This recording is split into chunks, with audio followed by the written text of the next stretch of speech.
A very good morning to you all from a sunny South Africa. My name is Kerry Dupree and we have started at Founders Lodge with so much activity. My goodness, we've got a rhino enjoying a bit of a mud wallow. We've got some zebra and we have some sable. So awesome to see the sable here over at Founders Lodge. We've been seeing the sable a lot more frequently. So this could be a female. The males are very dark in color. We actually had sable earlier, just before the show started, over in Wangi Safari Lodge in Zimbabwe. And unfortunately, they did move off down the Flay, but hopefully they will come back. So just a reminder, folks, that this is a live and interactive experience. So please feel free to engage with us, send through those questions and comments. We're always dying to hear from you. Oh, and there's even a tiny little baby zebra. My goodness, what a great way to start a Thursday here, live at the waterhole. Just made my day. My goodness, isn't this a lovely view? Although we've got the bottom side view of this rhino, but maybe he decided that today that was his better side. Ellie PR says, hi, Wild Earth team and Kerry as our host today. Good to hear with you all. Good to be here with you all. Yes, it is great to be here, Ellie. Always lovely to join you on live at the waterhole and catch up what's happening on the AfriCam cameras as well as the live locations. Banterat says, happy thirsty Thursday. Oh my goodness, and it is a thirsty Thursday indeed. Seems like all the rhino on Amakala are quite thirsty today. We've got quite a few rhino that have decided they're quite parched and they'd like to lie in this pan, as well as the sable. Oh, wow, isn't this fantastic? As you can see, these females, so both male and female sable do have horns. These are both female here. This female's horn on the left looks a little bit crooked on the left hand side. Layla, 10 years old, says, why do we never see lions drinking during the day? So Layla, there have been lions recorded on the AfriCam cameras drinking during the day, but I really do feel like you have to be lucky. So I have seen lions drinking during live at the waterhole at Tembe Elephant Park, as well as Nguma over in Namibia. So Tembe here in South Africa and Nguma over in Namibia. And I have also seen cheetah at Nguma in Namibia. So I really do feel like you need to be lucky. Right place, right time. Was it last week or the week before? I think it was the week before last we had lions that took down a zebra over at Safari Lodge, but I think you would have only seen it if you were watching late in the afternoon. It was an injured zebra that got taken out by some lions over at Safari Lodge in Zimbabwe in Wangi National Park. So you really do have to be good with your timing, but I'm sure if you are a bit of a nocturnal person, you don't spend much time sleeping, if you watch the cameras at night, you'll definitely see the nightlife of predators coming out and about. Craig says, do white rhino and black rhino live in the same habitats? So Craig, no. We're currently in the Eastern Cape here, and this is perfect territory or habitat for white rhinos. These are the white rhinos we're seeing here. They prefer to be in open grassland areas as opposed to the black rhino. That black rhino prefer to be in very thick, rank vegetation, so your sickle bushes or thick acacia woodlands, and that's because of their diet, the food that they eat. So have a look at this very snoozy white rhino here. He's got his lip kind of wedged into the ground here. So white rhino have these very square, wide lips, and that is specially adapted in order for them to feed on all that grass that they eat. And white rhinos are a lot bigger in size, and they have much bigger, thicker necks because they spend a lot of time with their heads down on the ground, munching away. Jane is asking, are sable only found in South Africa?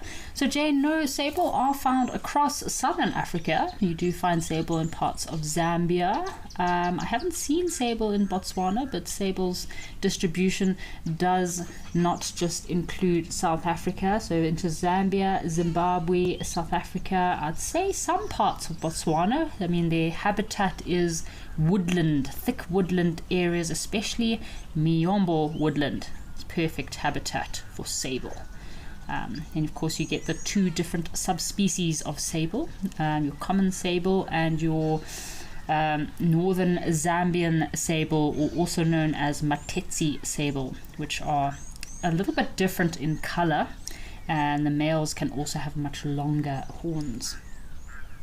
We've also got Mr. Elemental says, welcome back, Kerry, and hello to everyone. Thank you for joining us, Mr. Elemental. Great to have you on the show today.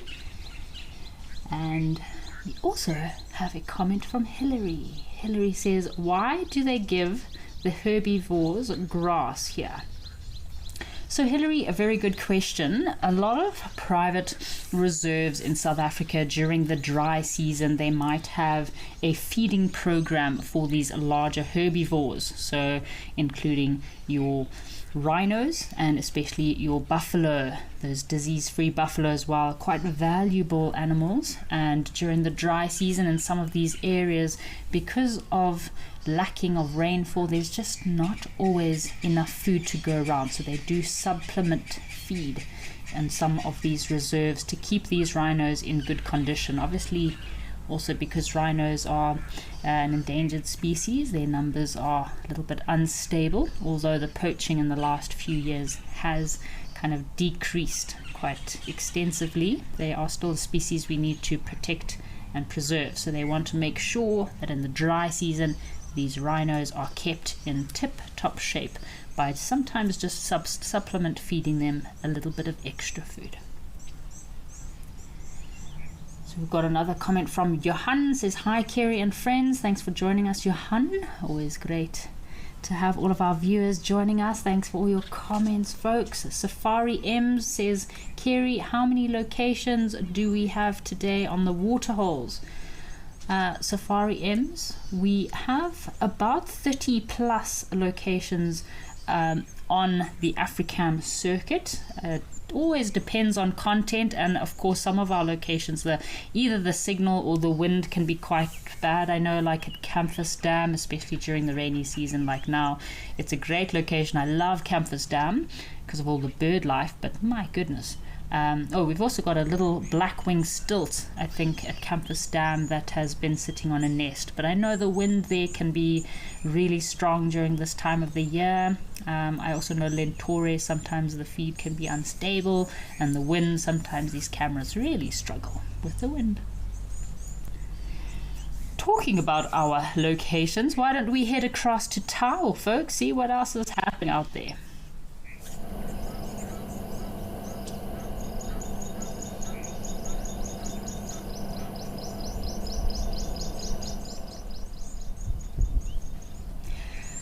Seems like zebra are the flavor of the day today.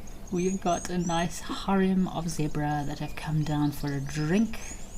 It looks a bit overcast here in Tau today.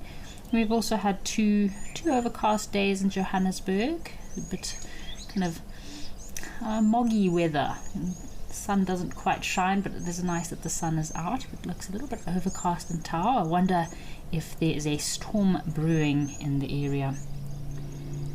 Got a comment from Mr. Hui, says, yesterday there was a striped polecat at Eldonio at night. Oh my goodness, a striped polecat. Wow, that's definitely a species on my list that I have not seen yet. I'd love to see striped polecat. I remember Andrew saw one in Amakala. Alright folks, let's head back across to Founders and see what has arrived.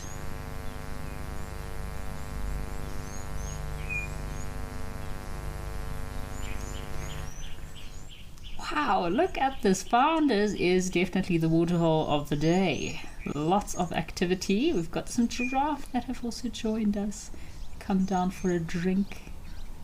It looks like we've got 3 females, 3 lovely lady giraffe, and 1 big male. Isn't this a lovely scene? Just missing the sable, otherwise we'd have 4 different species in shot here, folks. We've got the white rhinos wallowing in this pan, some giraffe that have come down for a drink, our zebra very aimlessly moseying around, and of course we had some sable that were also here earlier. How special.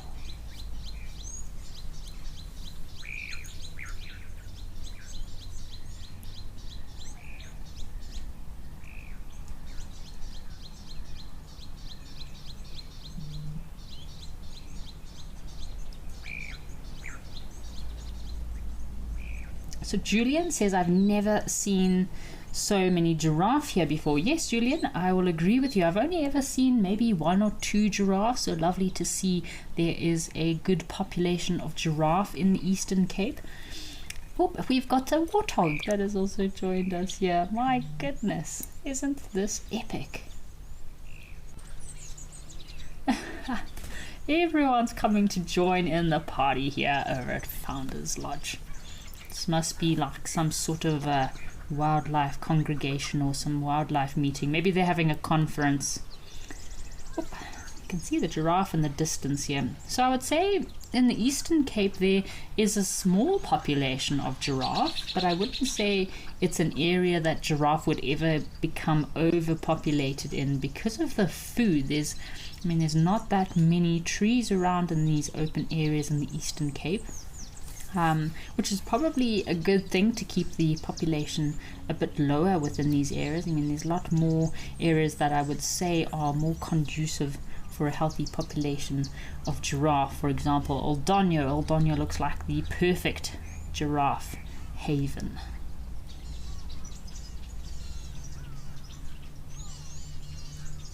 So we've got a question from Tina.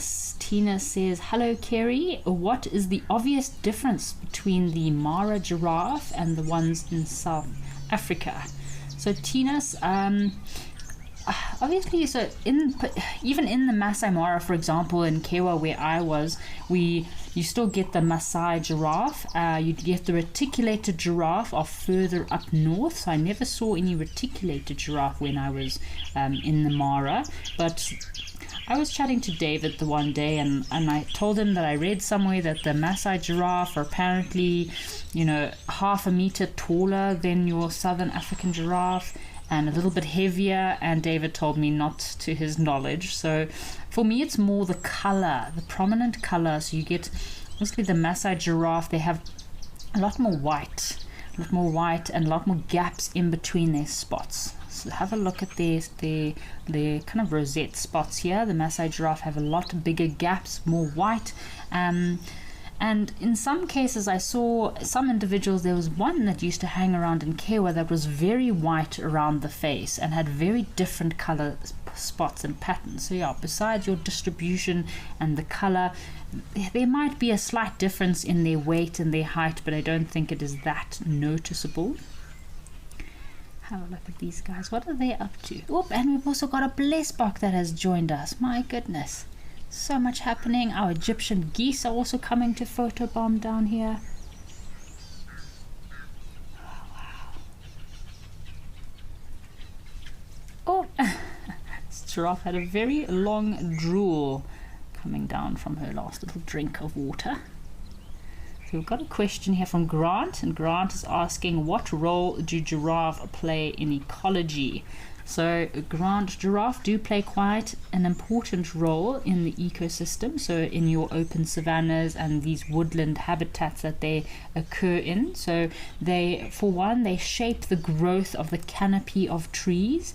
So they prevent a lot of trees becoming dominant species, as well as encouraging leaf growth.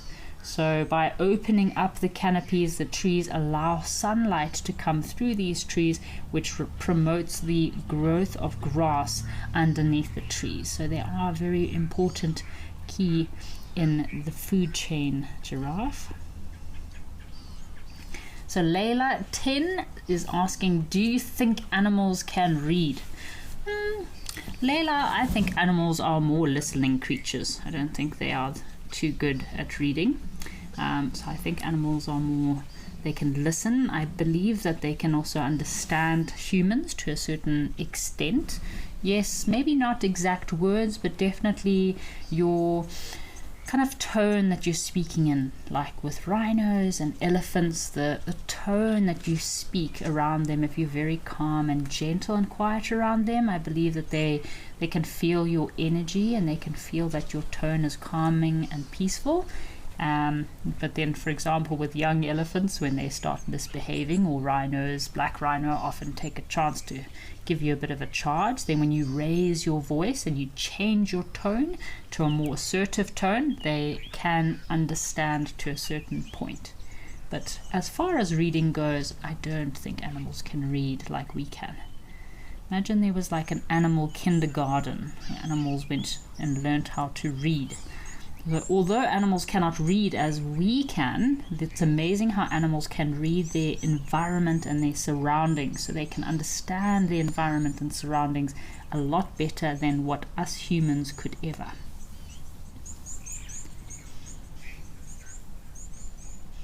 So Jane is asking, do different species only occur because of climate and environment? So Jane, yes, but also habitat as well as distribution.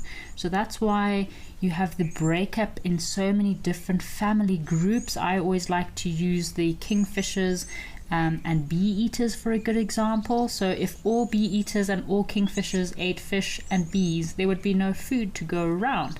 So that's why you've had, just within these two family groups, a huge breakup of individuals becoming smaller, larger individuals, different places that these birds will hunt. So some of your bee eaters might hunt at a higher level. Your little bee eaters will hunt at a very low ground level. Some kingfishers are larger and don't even hunt on fish. They will actually feed on insects and flying creatures. So that's why you've had this breakup, is to provide food.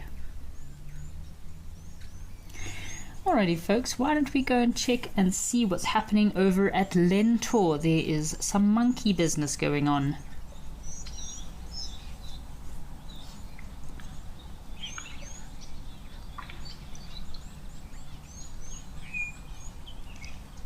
Oh, hello.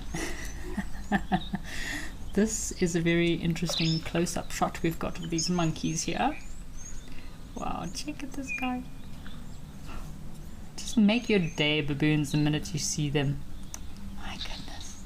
Wow. It's a nice troop of baboons that have decided it is their moment to come down to the waterhole. So generally midday and late afternoon is prime times that these baboons will come down for a bit of a drink. Once they started to have been moving around foraging a lot, they do get quite thirsty.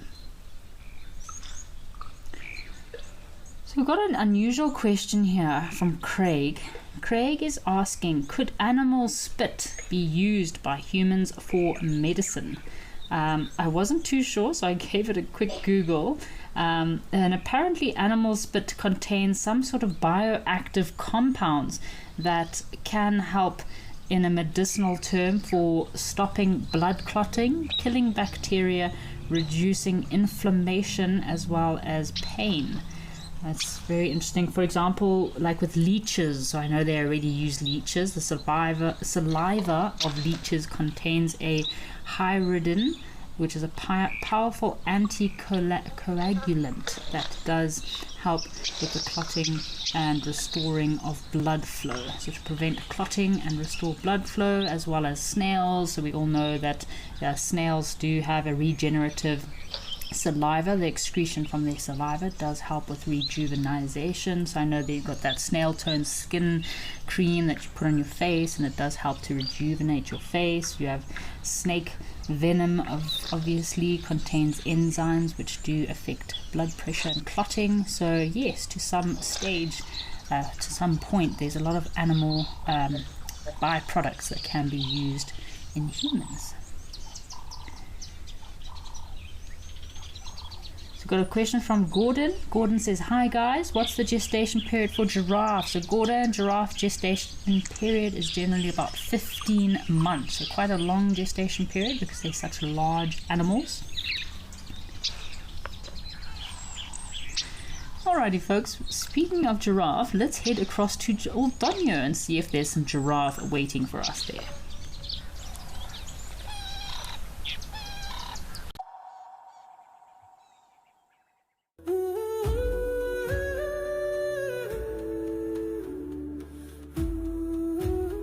My name is Amy, and behind the camera with me is Paul.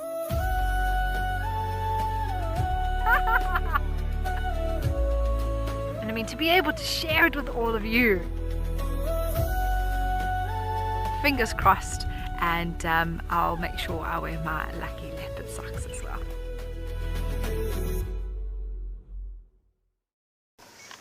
Oh, even a hyena coming into the action as well now. Oh my word! She's stalking the hyena now.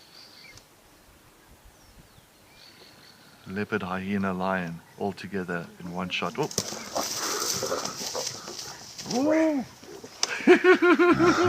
This is action-packed.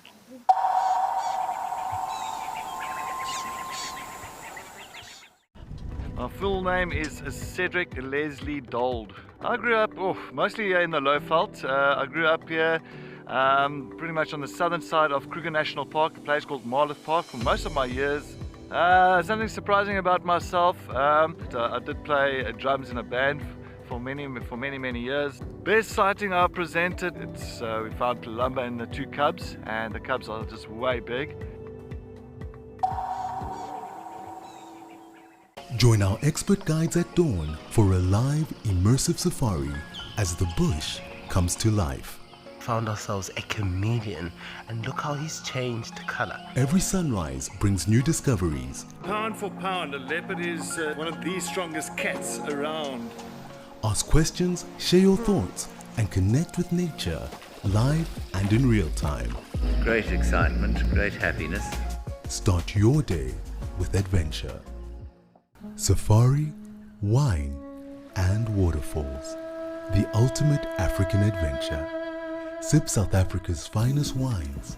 Experience a world-class safari among Africa's iconic wildlife.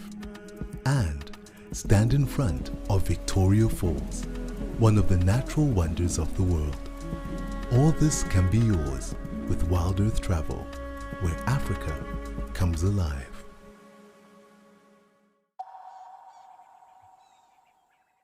Guessed you could find a polecat over in Kenya.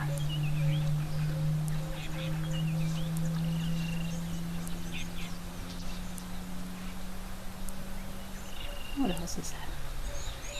There doesn't seem to be much elephant activity here today. A nice quiet day at the waterhole over in Old Donyo. Got a question from Deborah. Deborah's asking, are animals prone to different cancers like humans? Deborah, yes, I think to a certain point animals do get cancer, and in different species they might be more susceptible to getting different types of cancer. For example, cancer has been documented in mammals, birds, reptiles, fish, and even invertebrates. It's kind of less common in certain species, but it's definitely is a disease that animals can get. Oh, have a look here. Wow, more giraffe have just joined us, and this female giraffe looks rather pregnant. So see, with females, it's always kind of predicted that if you see one, you're most likely going to see more. Males can be solitary, although they like to hang out in groups with each other as well, so you can sometimes find a few males within the same group.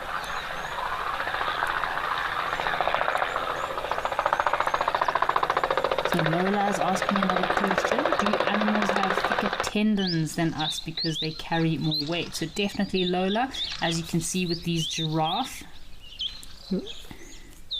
Sorry folks, we had some difficulties with our camera over in Old Donyo, but we have linked across to our baboons here in Lentore.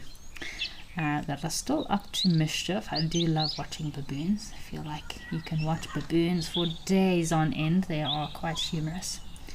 But Lola was asking us about animals' tendons, and we're talking about giraffe and how they have much longer, thicker, stronger legs than us humans because they have to carry such extreme weight. So tendons connect these muscles to bones and transmit the force. So the structure adapted to mechanically load these bones, in fact, so they do need to have very thick tendons. So they have stiffer tendons in some cases in order to release that elastic energy so that they can move. I mean, giraffe are also, for example, prone to having, they do get arthritis, unfortunately, because of that heavy weight that they have to carry around. They do tend to get arthritis, so in their ankle joint there, as well as in their knees. So the old individuals, sometimes you can see they might have some swelling in their joints. They are prone to getting arthritis. Got another comment from Banterat. Says, Kerry, our friend One Ton has been back at Oldonyo recently. Thank you, Banterat. Good to hear that One Ton has been to visit Oldonyo. I haven't been on the Africams recently, so haven't seen One Ton for a while, but I think I've got a few days booked for next week, so hopefully he will grace us with his magnificent presence. Alright folks, shall we head back across to Oldonyo, see what is happening with our giraffe?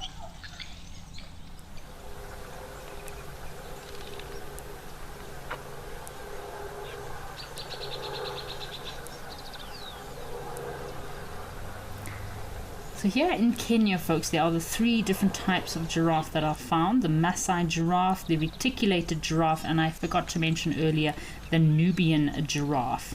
As I mentioned, I only saw the Maasai giraffe in Nkewa. Your Nubian and reticulated are a little bit further north in the Mara. So these giraffe we're looking at here are probably your Maasai giraffe. See, it looks like we could have one young male. Looks like he's persistently following these females, giving them a bit of a hard time.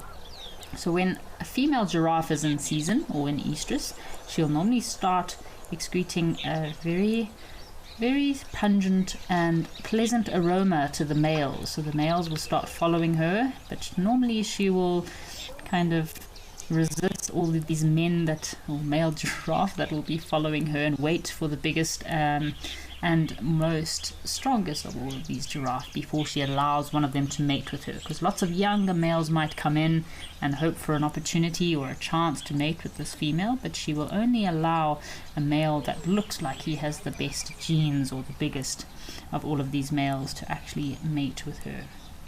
All part of gene selection and choosing the strongest mate.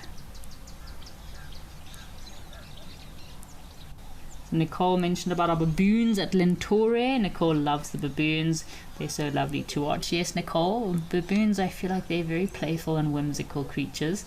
It always puts a bit of a smile on your face watching baboons, makes you realize never to take life too seriously, and to always have a slight hint of Peter Pan syndrome, because life definitely is too short, so you might as well have fun while we're here, just like little baboons playing and getting up to nonsense. Peter sent through a comment, hi Kerry, is it only elephants that have good memories? Peter, no, giraffe actually do have quite good memories as well, and primates have incredible memories. And I do love how the system in all primates works, is that your higher apes, for example your bonobos, your chimpanzees, your gorillas, how the more intelligent primates are, the wider and bigger their social structures tend to be.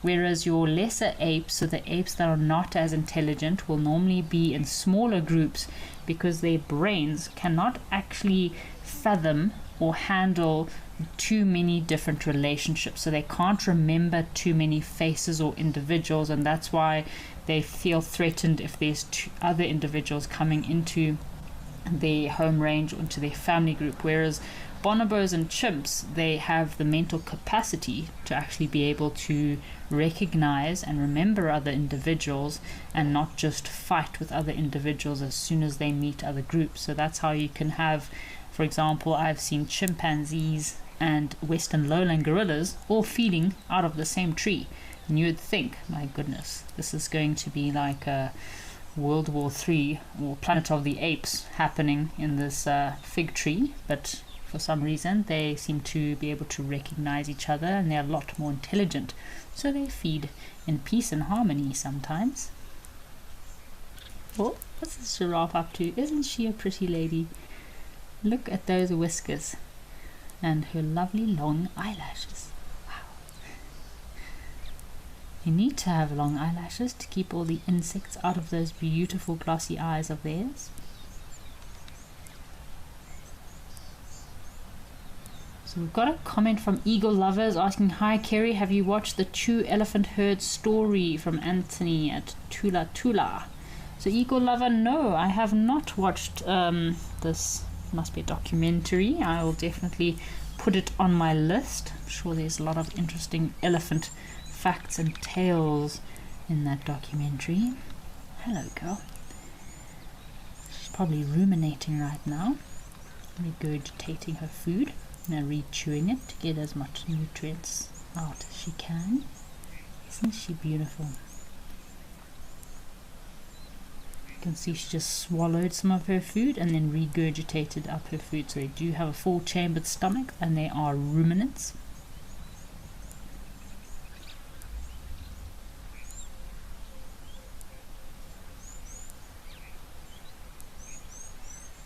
It's lovely to get a closer look at some of these creatures. Look at all their finer details on their faces.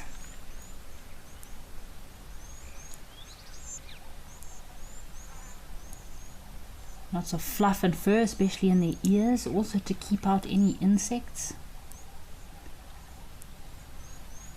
We've got a question here from Polly. Polly was asking, I'm guessing about this giraffe. What are the ridges in between the eyes for? So Polly, I'm pretty much going to guess that that ridge or the bump between her eyes could be the base of her ossicones. So those horn-looking structures on the top of a giraffe's head are known as ossicones. And the ossicones are the kind of a fleshy, covered, bony protrusions that start as cartilage in young giraffe and very slowly fuse to the skull as they mature. So both males and females do have these ossicones, although the male's ossicones tend to be much thicker and over time become worn, and they lose a lot of the fur on the top of their ossicones as opposed to the females. And I find male ossicones tend to be a lot more jagged, or they point outwards or not always even, whereas females' ossicones kind of curve inwards and they're a lot more dainty, got a lot more fluff on the top, petite.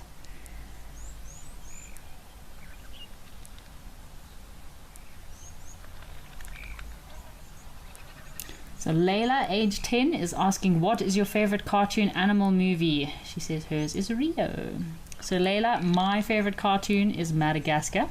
I love the giraffe and the zebra in Madagascar, probably my favorite, but I'd love to hear from the rest of you viewers. Thank you, Layla, for the interesting question. And I think I'm going to ask our viewers what your favorite animal movie or cartoon is. Layla loves Rio, and my favorite, I'm going to have to go with Madagascar.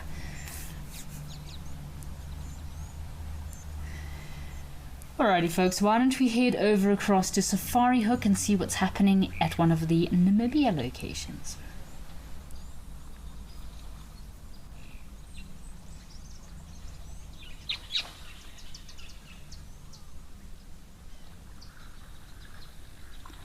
Oh, so let's have a looky here and see what's happening at Safari Hook. So we've got zebra that are giving themselves a bit of a cool off in the pan. We've also got a waterbuck as well as a kudu. Wow, lovely to see so many animals. I think they've had a bit of rain here in Namibia. Definitely not as much rain as we've been experiencing in Kruger National Parks, for example. Shame they have had huge amounts of rain in the Kruger. And heading into Mozambique, I believe it's hitting Mozambique quite hard at the moment, all the extreme rainfall, parts of Zimbabwe, but Namibia is still looking rather dry. Namibia's rainfall per year, some areas they experience less than 200 mils of rain, which is nothing.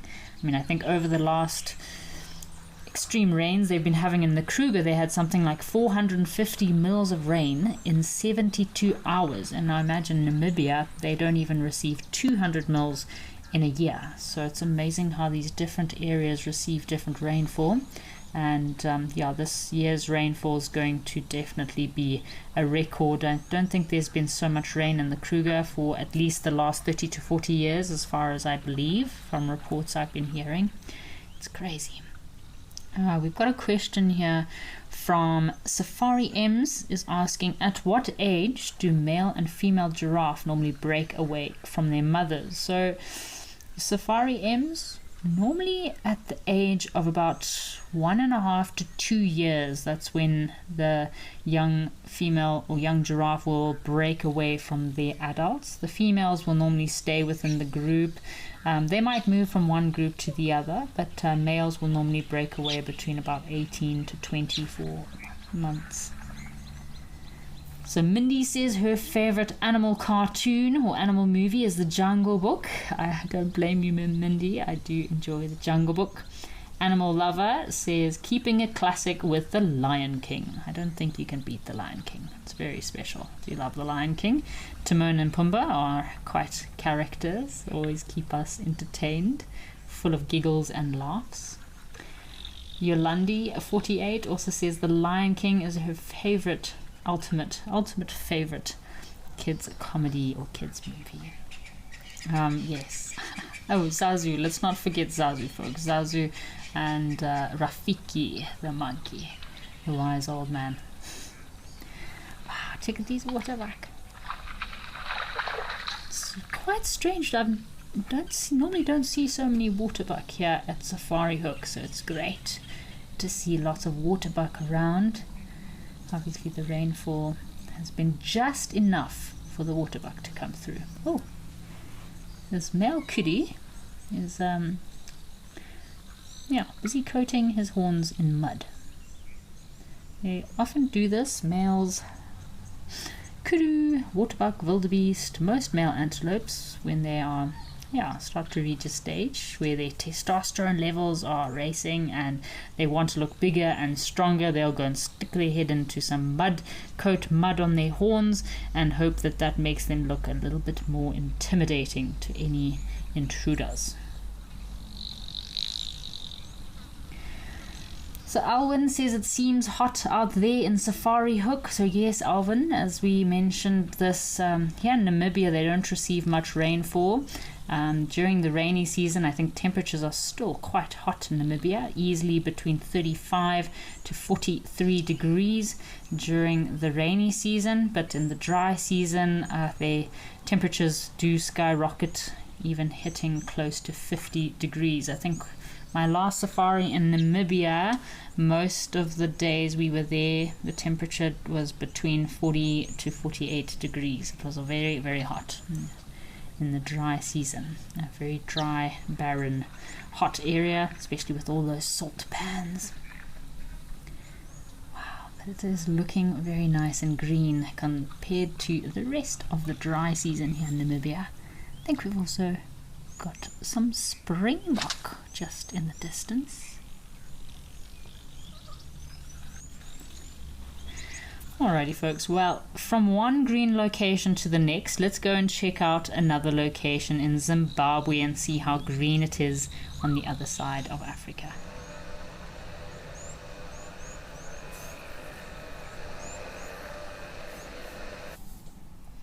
Oh wow. Okay folks, so this is where we were. Before the show started, I mentioned we had some sable and very impressive big herd of sable that moved through. They must have come down to the pan at Wangi Safari Lodge in Zimbabwe. And they did move off. I have a friend that stays at Inganyana Pan, Inganyana Lodge, which is just further down this vlei off to the left, so that'll probably be off to the eastern side of this pan. And she said that the sable stopped in at their lodge at the waterhole, but then they carried on moving down the vlei.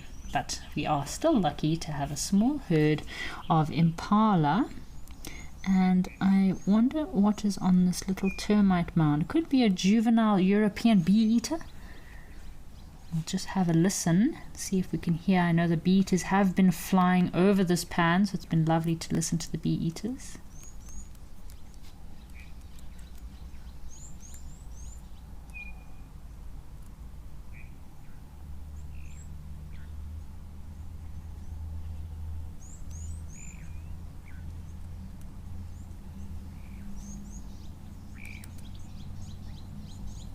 The bee eaters we can, oh yes, it is a bee eater as I suspected, and the bee eaters that we can expect to see in this area are your European bee eaters, or migratory bee eaters, European bee eaters, as well as some carmine bee eaters.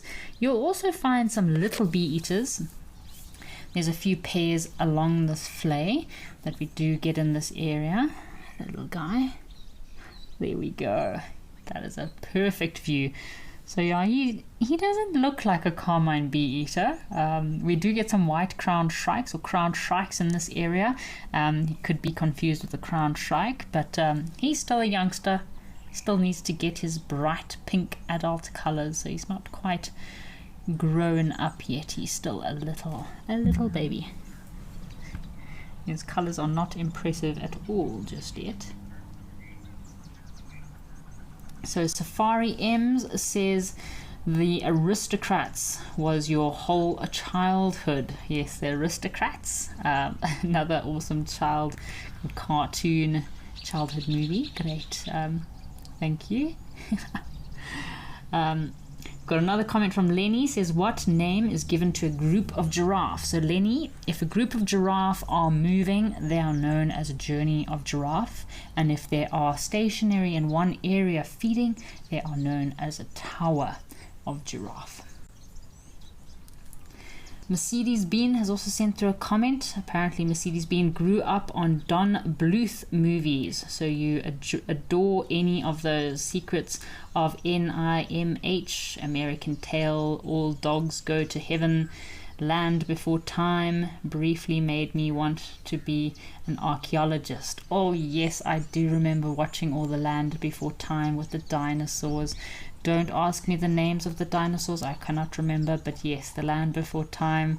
I remember spending many hours watching those kinds of kid movies, filled with all their little adventures, just like we are watching all of the wildlife adventures live here on Africam. Isn't that special? Seems like the herd of herd of impala here are enjoying having a nice midday rest. So temperatures here in Wangi National Park during the rainy season, I believe they've had crazy rains the last couple of days. I have a few friends working in camps in the area, and some of their camps with dams, pans are completely flooded. So they've received quite a lot of rainfall. I'd say at least 500 mils of rain already, which is very good. That's why we are seeing so much lovely lush green grass growing. And I know a lot of our locations in southern Africa that are receiving a lot of rainfall. It is definitely needed, especially in like Wangi National Park, for example. They have not had decent rains in this area for at least the last 7 to 10 years. So it is always great to have a good rainy season.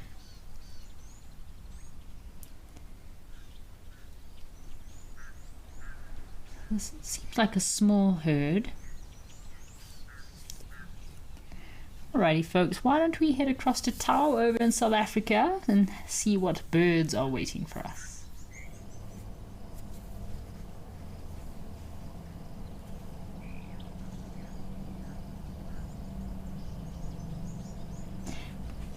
Ooh, look what we have here.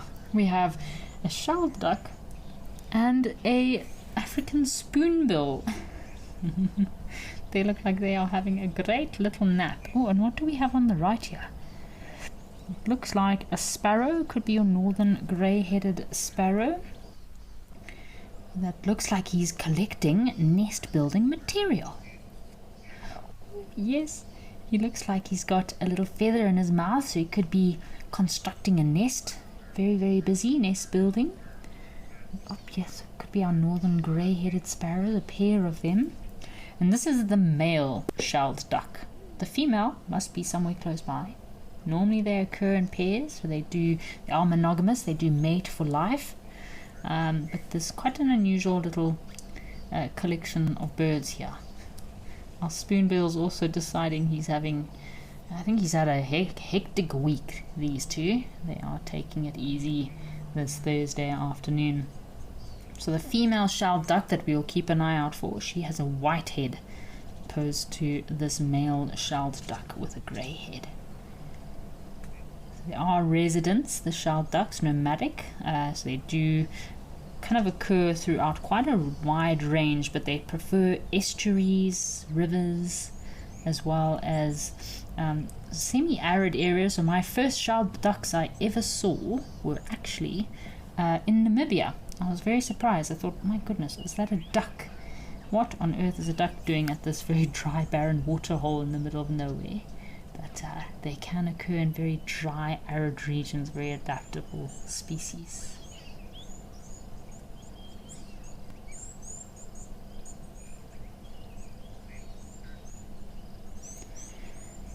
So Deborah's asking a question: what is the difference between the categories extinct in the wild and extinct? So Deborah, extinct, I'm going to guess, means they are no longer occurring anymore. Extinct in the wild is they might be extinct in the wild, but there might still be certain specimens within sanctuaries. So I know sanctuaries or rehab centers might not always get a good rap, but for certain species, in order to preserve and protect the bloodlines, and then you reintroduce them back into the wild, can also be an option. So for example, I know the condors in Canada actually became extinct in the wild, so they saved, or they removed the last pair that they could find within an area. They put them into a center where they then bred these particular birds or vultures, and then once there was 6 or 7 pairs a few years later or 10 years later, they then reintroduced this entire population back into the wild and kept 2 remaining breeding pairs in captivity. So sometimes these projects do really work well, especially for species that no longer are occurring in the wild or have very few individuals left in the wild. Wow, so we've got some herd of wildebeest with some little ones. Alrighty folks, I think we're having a good day with our birds. Let's head across to Elephant Pan over in Botswana and see what birds are waiting for us.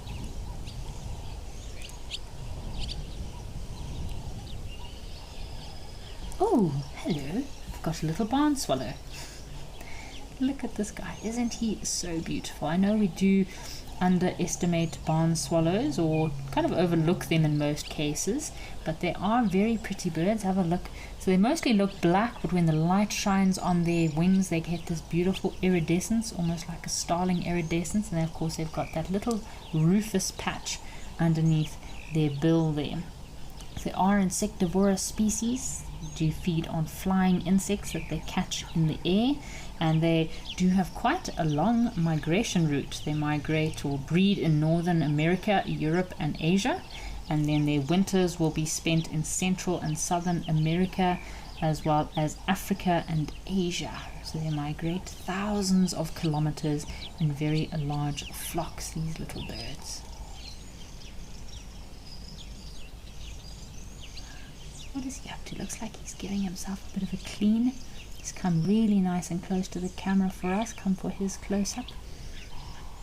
It's lovely to appreciate these small birds. The bringers of the rain, or the rain keepers.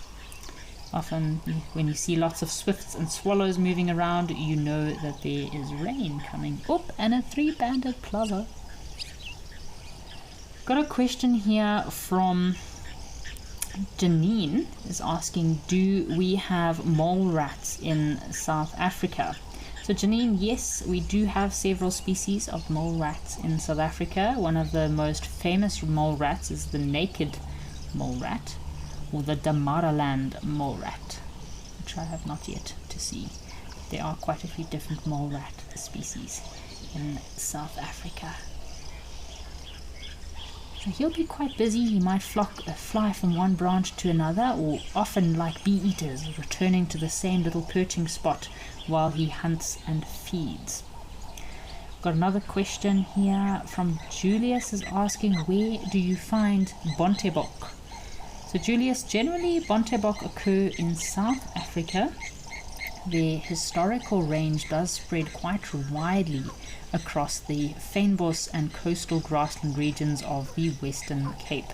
So today that is the area that they'll be mostly restricted to, and are very much protected in these areas due to being hunted out in other areas. So yeah, mostly your Western Cape.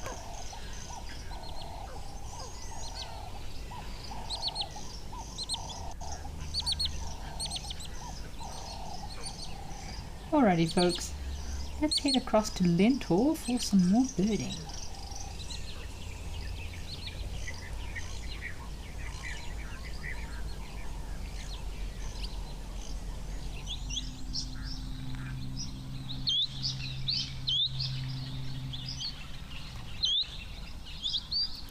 Oh, what do we have here? Looks like a female weaver coming down for a bit of a swim. So it's the perfect time of the day for these little birds to come down to cool off after a very busy morning. So I've got a question here from Fiona. Fiona's asking, how can animals that are rarely seen become endangered? So Fiona, generally there's a society known as the International Union for Conservation of Nature, so the IUCN, and this is the organization that maintains the red list of threatened species worldwide, and they have their global standard as well as classification protocols that they use in order to classify whether a species is of least concerned, near threatened, vulnerable, endangered, critically endangered, or extinct. What birds do we have here? Could be... Wild Earth Travel has a green season special just for South Africans.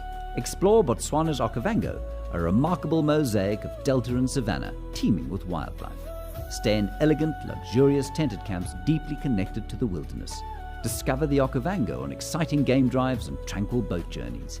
Share stories beneath the stars, remembering what it means to safari through Africa's wild south. Wild Earth Travel. We're waiting for your call. The Wild Earth Impact Foundation is a non-profit that uses the power of wildlife storytelling as a force for good. We create sustainable development projects that showcase conservation stories, empower people, and inspire environmental action. As a registered South African PBO, you can make a tax-deductible donation to the Wild Earth Impact Foundation. To find out more, visit our website.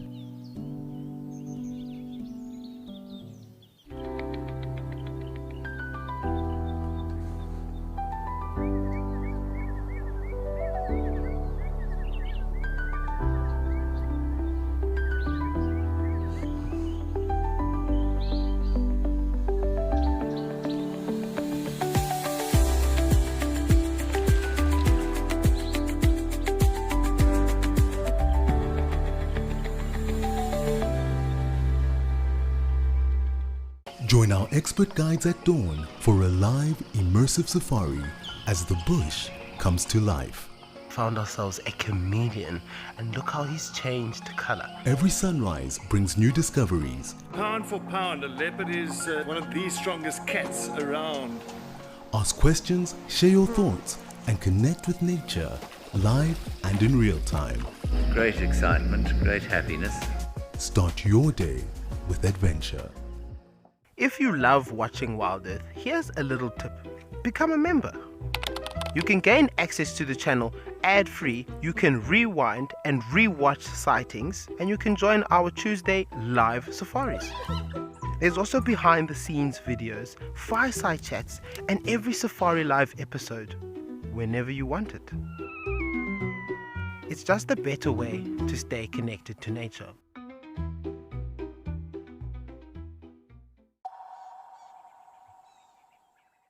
Of course, jaguars are a lot bigger. The distribution, the habitat of these two species is completely different. Their hunting mechanisms. I mean, you could get a leopard possibly killing a small crocodile in southern Africa, but I mean, the behavior of these jaguars of hunting caimans is just incredible. Leopards also have rosettes without a center spot. Right, folks, we've got some more birds happening at Safari Hook, so let's head across to Safari Hook in Namibia.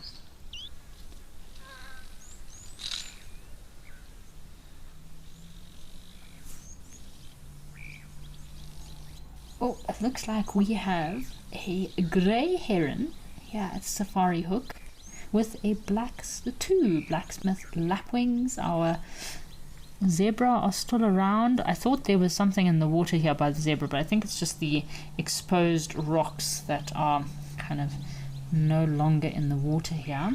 We had some springbok earlier, a nice big male kudu, as well as a herd of waterbuck. Hillary is asking, why are birds important for the ecosystem? So Hillary, birds play a very vital role in our ecosystem. They act as pollinators, seed dispersers. They do help to control, so because they're predators, they help to control the insect populations, and they are a very good indicator species of a healthy environment. So birds are definitely some creatures that are very much needed in our ecosystem. Well, maybe if we're lucky, this grey heron will make a hunt or kill something for us. Maybe he's trying to look for his lunch. Another question here from Craig. Craig is asking, is there one naming board for birds and newly discovered species of birds? So Craig, yes, there is an official organization that does help to standardize bird naming and maintain the checklists for birds across the world.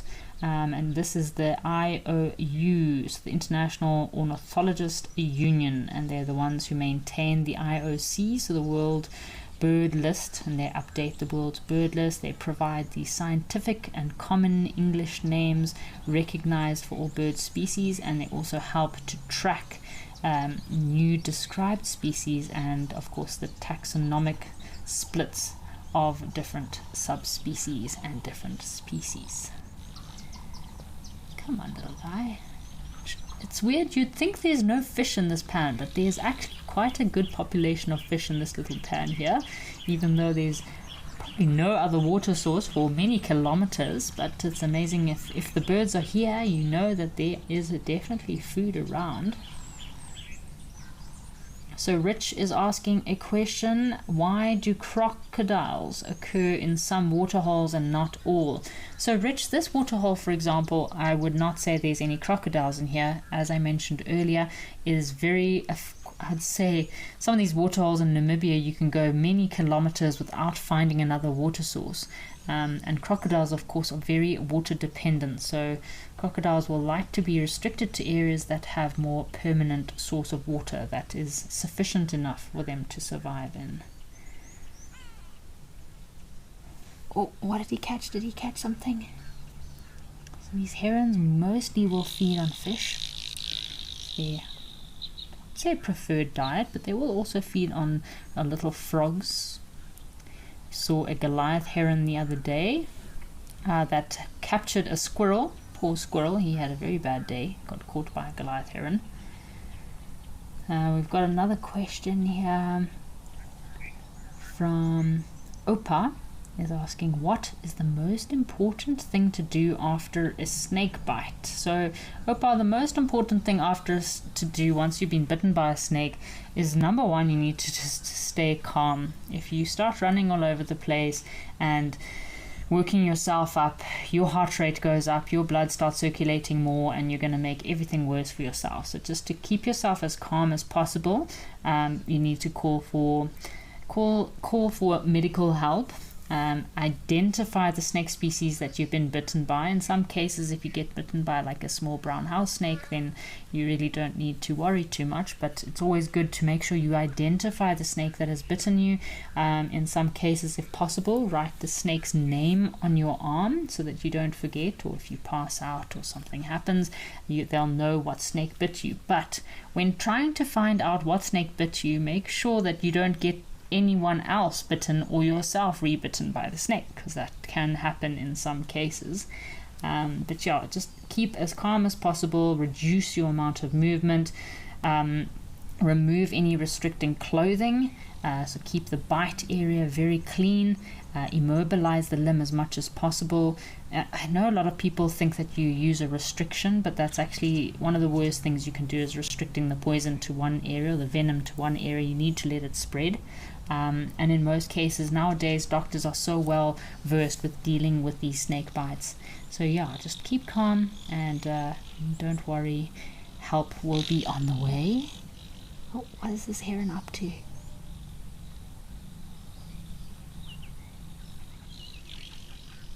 So we've got another comment from Mr. Hui. Says, yesterday there was a crocodile, or on Tuesday there was a crocodile that ate a honey badger carcass at Moela. Ah, very interesting. Poor honey badger. I wonder what killed that honey badger. Those things are like indestructible creatures. But yeah, that must have been an interesting thing to watch. Hopefully Africam might post it on the Instagram page soon, if it was some exciting activity. Not every day you see a crocodile eating a dead honey badger. And Hillary is asking, do you do private guides across the world or just in South Africa? So Hillary, you get private guides all across the world. Yeah, I mean, you get lots of private guides that even go into the Antarctica. I know private guides that will go into the Rocky Mountains, into the Andes, in South America. So you get private guides that will guide clients all over the world. It's not just in South Africa or in Africa. I feel like it's a lot more popular in Africa, but you do get private guides that will guide clients all across the world. Very sly, cunning herons. They have such efficient hunting strategy. I think Hillary was asking specifically if I privately guide across the world or just in South Africa. So Hillary, I private guide in Africa, not just in South Africa, but I'm actually going to be heading off the end of this month to the Congo for a trip, which I'm very excited about. I also do trips in Botswana, Zimbabwe, Central African Republic, Kenya, all over. So not just in South Africa. I like to change it up a little bit. I'm originally from Zimbabwe, so that's also one of the places that is very special to me. Wangi, we were just in Wangi National Park just now. That's a place that I'd say in Zimbabwe I've guided the most, so it's one of my favorite places in Zimbabwe. So much diversity of birds, especially now. There are so many birds out and about. We are patiently waiting to see if this heron is going to make a kill for us.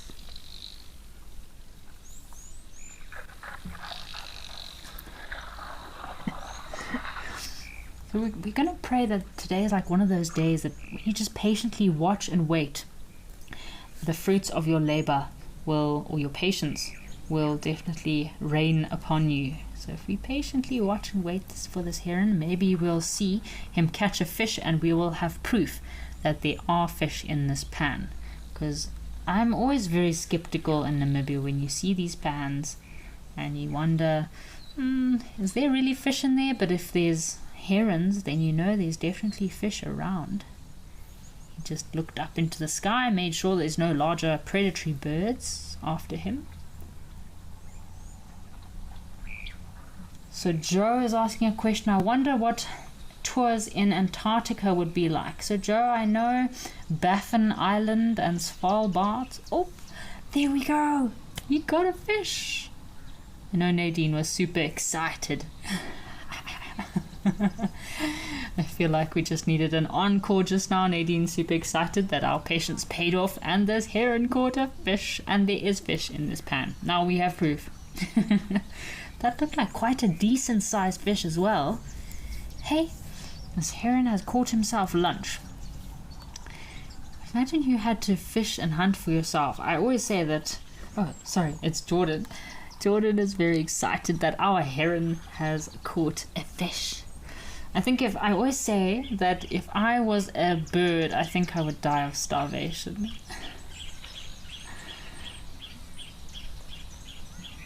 Yeah, if I was a bird, I would die of starvation. I don't think I'd have the patience to hunt like this heron does. My goodness. Wow, it's super exciting when you finally catch that moment. And hopefully, if you're a photographer, you would have captured that moment of the heron coming out of the water with his fish. Alright folks, why don't we head across to Tau? I believe there's some elephants that have just arrived, but we're very grateful. Thank you to our heron for capturing a fish for us today.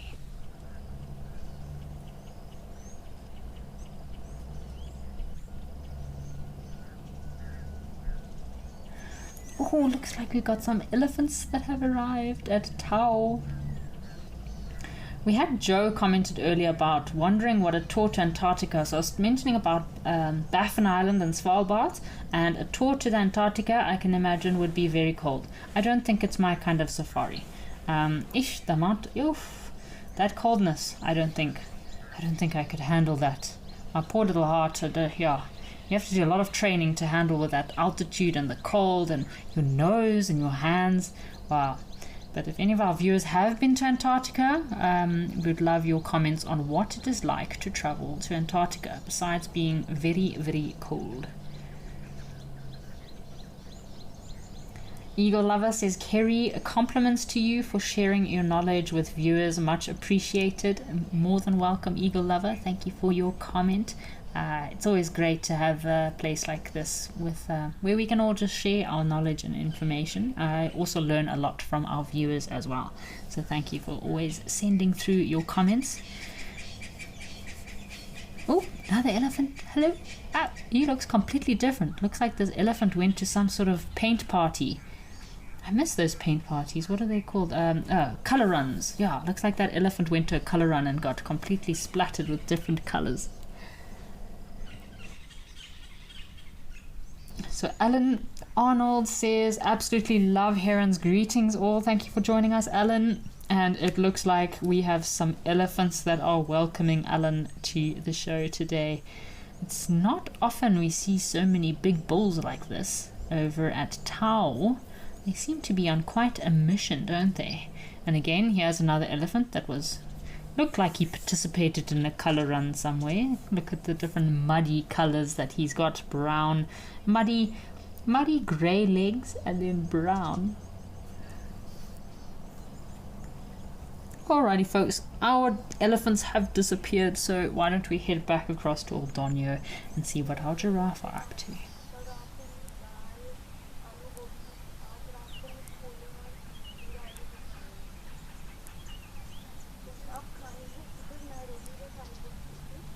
There seems to be some sort of excitement happening underneath that acacia tree there.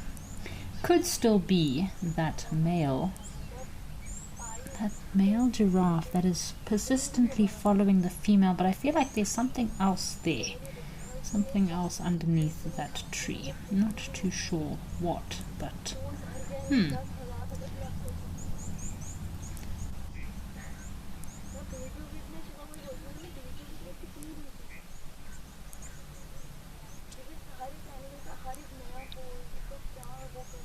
folks, I know we're talking about giraffe a lot, but some of our exciting updates from our locations. I just saw that Dominic had a really epic sighting of some cheetah, a new cheetah family. I believe her name was Precious, and she is very precious, a female cheetah with some little cubs. They are very cute little cubbies. They just started losing their honey badger fluff on the back of their necks, although it's still quite prominent. But yeah, nice to see a new little cheetah family around in Kewa. I thought, as soon as I saw the cheetah cubs, I thought, man, that must be Nyaseku and her little cubs, because Nyaseku was the cheetah over in Nkewa in Kenya that I spent the most time with while I was there. And I keep asking Dominic, have you seen Nyaseku yet? Has she had her little ones? Apparently she hasn't given birth yet, or they haven't seen her. But if she's still pregnant, my goodness, her stomach must be extremely large, because when I was there in October, November, she looked like she was about to pop. So gestation period for a lot of these predators is around about 3 months. So cheetahs, I'd say about 90 to 95 days. And yeah, there's been lots of cheetah activity. I was just chatting to Dominic before the show, giving him a bit of a hard time. He mentioned there's a lot more cheetah movement.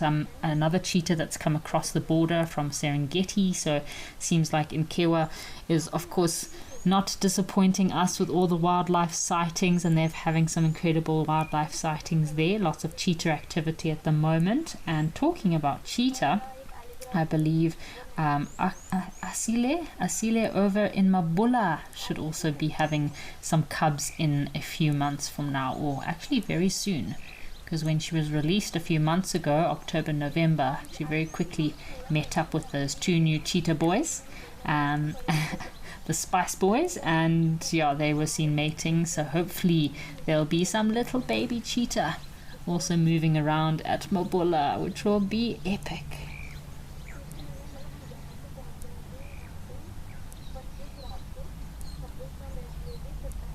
We've got some questions coming in. Georgia says, is it true vet nurses do more work than vets, considering a career change because of Wild Earth, fallen in love with animals, and I think I could be a vet nurse? So Georgia, thanks for your comment.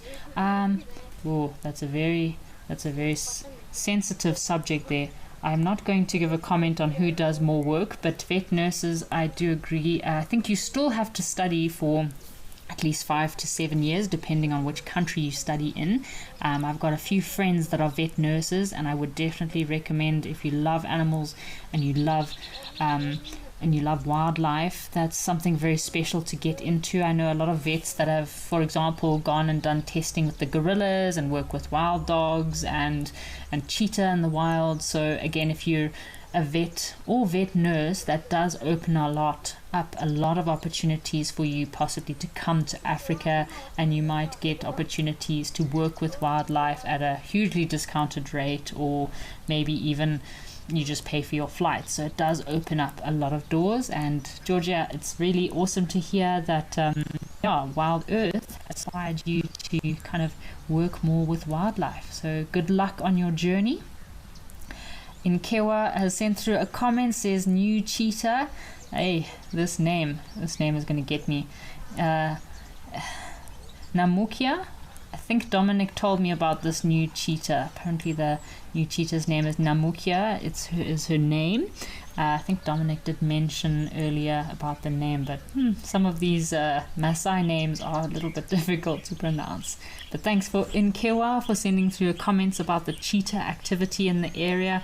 I really do miss Nkewa. It is a very, very special part of the Masai Mara to visit. Animal Lover has also sent a comment. Dominic is the best. Love having him on Drive. Yes, it is really awesome watching Dominic on Drive. He is really shining, and he's definitely become one of my really good mentors. I've learned so much from Dominic. His guiding and birding and wildlife skills and knowledge is just infectious. On my last day in the Mara, we had a birding day. We was only supposed to be out for 2 hours. 4.5 hours later, we came back to camp. So yeah, always great. So apparently the name of the cheetah from yesterday, the one with the cubs, that is her name, Namukia. It's not Precious. I just watched the quick reel on Instagram about the cheetah, so I must have got the name wrong there. So yeah, lovely to see and meet a new cheetah family over in the Masai Mara around Nkewa.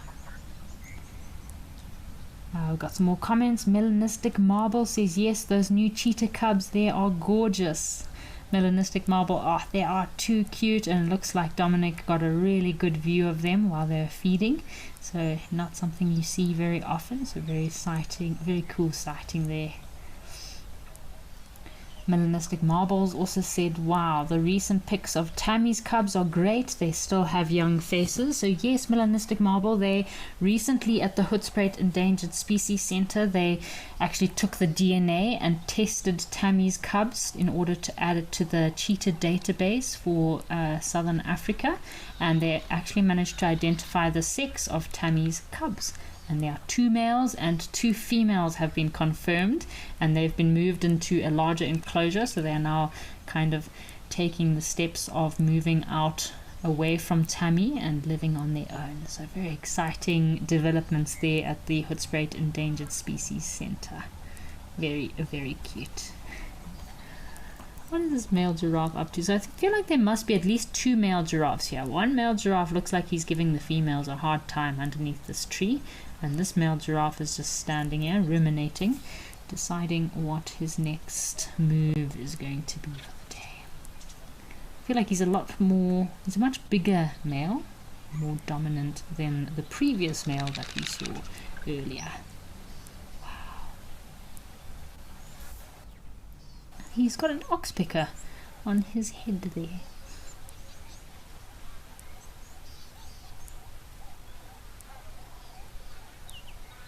Shame these oxpeckers here. There's definitely a very healthy population of oxpeckers in the Masai Mara, because Oldonyo, shame, these poor giraffe, they really have a hard time with the oxpeckers. Once they bend down to have a drink, the oxpeckers go into their ears and really harass these poor giraffe. So got a question here also from Dr. Olusaga. Says, is safari hook in Windhoek? So no, Doctor. Safari Hook is basically a lodge located on the Etosha Heights Private Reserve in northern Namibia. So it borders Etosha, not Windhoek. And this particular reserve can be found on the southeastern edges or the southern edges of the Etosha National Park. It's a very special private reserve, and they do have the Big Five and known for their excellent game viewing experiences. So we were talking about ossicones earlier. Have a look at this male giraffe's ossicones as opposed to the female. Oh, and there's a little red-billed oxpecker.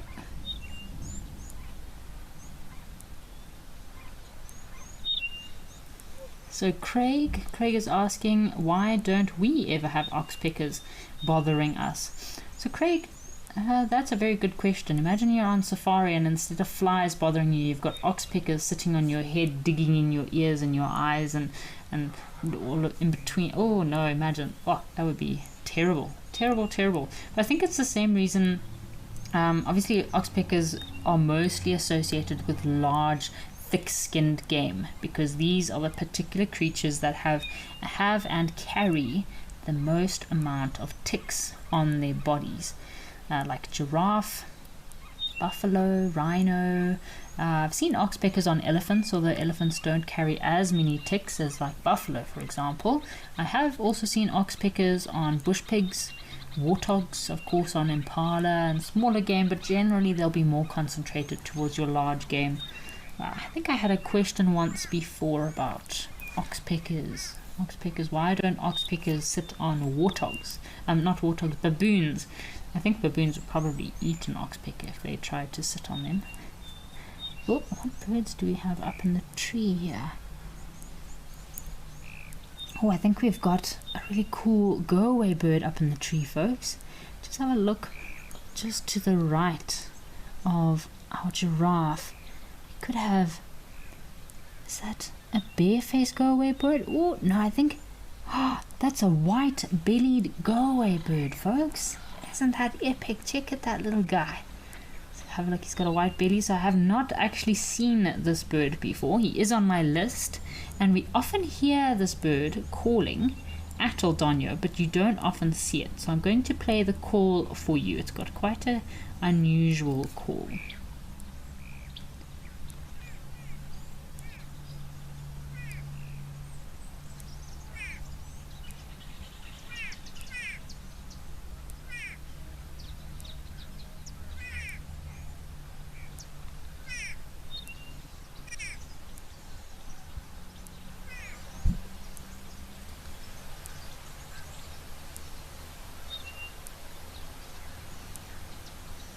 So you'll often hear this call at Aldonio, but this is probably only my second time actually seeing this bird, which is pretty epic.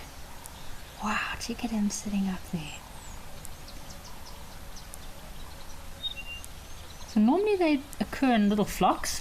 You find at least 2 to 4 or 5 of them. Around in Kewa we would see the bare-faced go-away bird, not so much this white-bellied go-away bird. I don't think its distribution doesn't quite reach that part of the Mara. But yeah, very, very cool. So we often hear him, don't often see him. So very cool to see this bare white-bellied go-away bird. So it's quite an unusual grey torako with a long tail, towering crest. Look at that very impressive crest of his. And as you can see, the white markings on their sides as well as just below their tail. They are found in these very arid savanna and woodland areas. Very similar in the shape to the eastern plantain eater. It's another unusual bird, the plantain eaters. They're just like very big go-away birds. So yeah, very unusual, strange looking bird. So it's interesting, the call, it does sound like a grumpy yelp. So classic nasally grumpy yelping sound. Very different to our grey go-away bird over in southern Africa.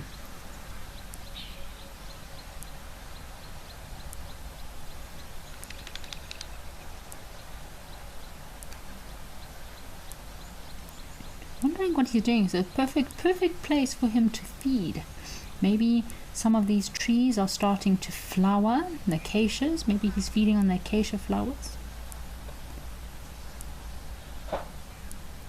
Alrighty folks, we've got a woodland kingfisher waiting for us at one of our other locations, so let's link across there and see what's happening.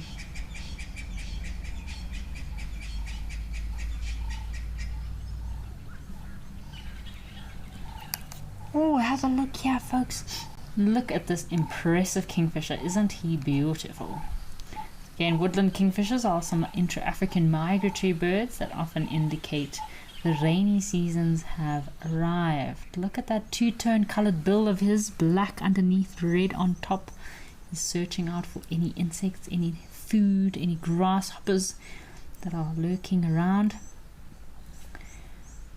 I do love his eyes. He looks like he's going to a rock party. Very dark eyeliner around his eyes and a bit of an eye stripe at the back. Very impressive little kingfisher. So bird's eye says, where are sunbirds usually seen? So bird's eye, we do get a variety of sunbirds across Africa. Different sunbirds occurring in different regions, of course, due to habitat. You get the old world equivalent of sunbirds, or the hummingbirds, which you get in South America. I've seen a hummingbird before and they are very pretty, a lot bigger than I expected. So a lot bigger than your sunbirds that we get in southern Africa. And it's actually got the fastest wing beat of any bird in the world, so they'll hover above flowers while feeding.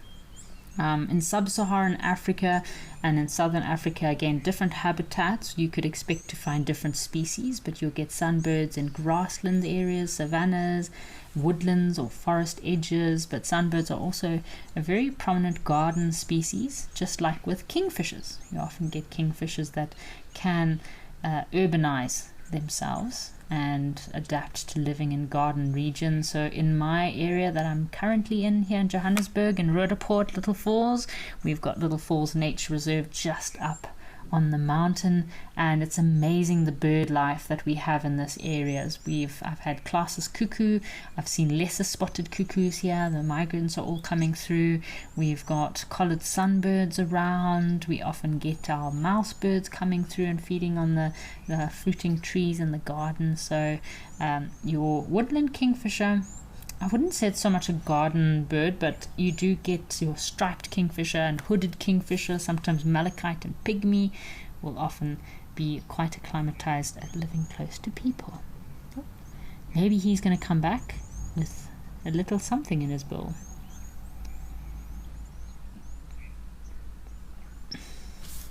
Alright folks, why don't we head across to Tembe and see what's happening in Tembe Elephant Park in South Africa.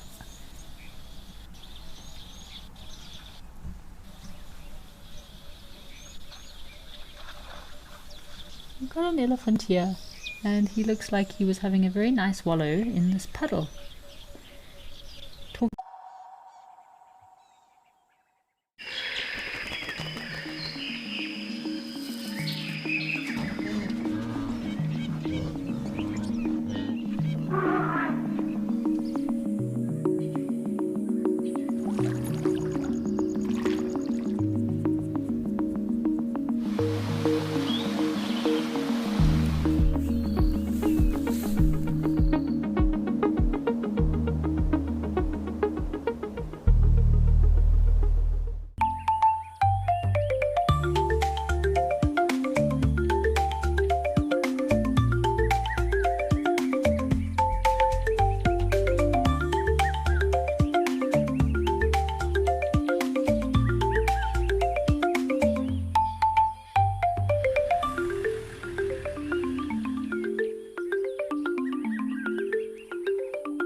Join our expert guides at dawn for a live, immersive safari as the bush comes to life.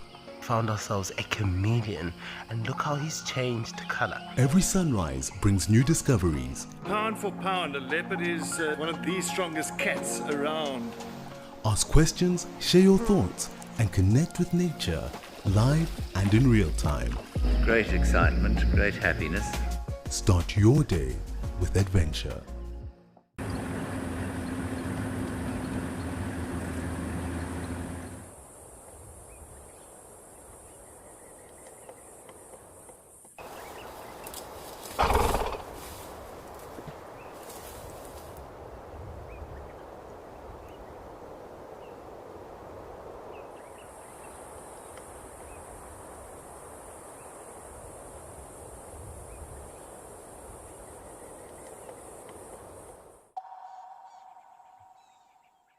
Nice to see other species coming through. Like today, the giraffe have been the kings of the waterhole here at Ordanyo. We've had them at the waterhole pretty much the whole show. We've got a question here from Joe. Joe is asking, how do scientists keep track of birds in the world, their movement and how many there are? So Joe, you know, with technology nowadays, it's amazing the tracking devices that we have for birds. I mean, I know there's lots of birds that have been tracked. BirdLife South Africa has been watching and focusing or watching these European bee eaters that have been had these tracking devices that we have been tracking them, and my goodness, it's crazy to see the distance that these birds move. So these tracking devices are very important for tracking birds. When it comes to counting bird numbers, there are annual bird counts that do take place, especially for bigger birds like vultures. I think it's in September. There is a vulture day in September. I don't remember what exact day it is, but there's one day when everyone throughout Africa will sit at any bird hides or vulture feeding stations and count all of the vultures. So all these surveys are so important, as well as citizen science projects. So like, for example, eBird and Merlin work in conjunction with Cornell University, and all of these submitted bird lists that anyone can submit do also help to monitor birds and keep an idea on their ranges. So even yourself sitting at home, if you want to contribute towards science, you can also play your part by logging birds or lassoing your birds. I love doing my bird list and my checklists, and once you get into it, it is like a a nasty bug that bites you that you cannot get rid of. Just like when you travel to Africa, you will always want more and want to come back.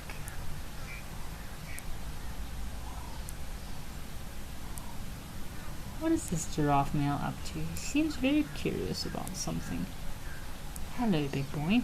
I'm a bit nervous. Giraffes tend to be a bit more skeptical to come down to drink than other species.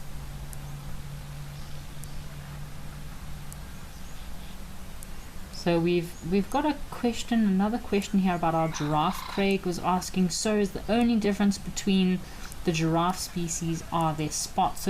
So Craig, we had a question earlier about is there much of a difference between our giraffe in southern Africa and your Maasai giraffe, your reticulated giraffe, your Nubian giraffe? So for me, the most prominent species of giraffe that you can see a huge difference is your reticulated giraffe.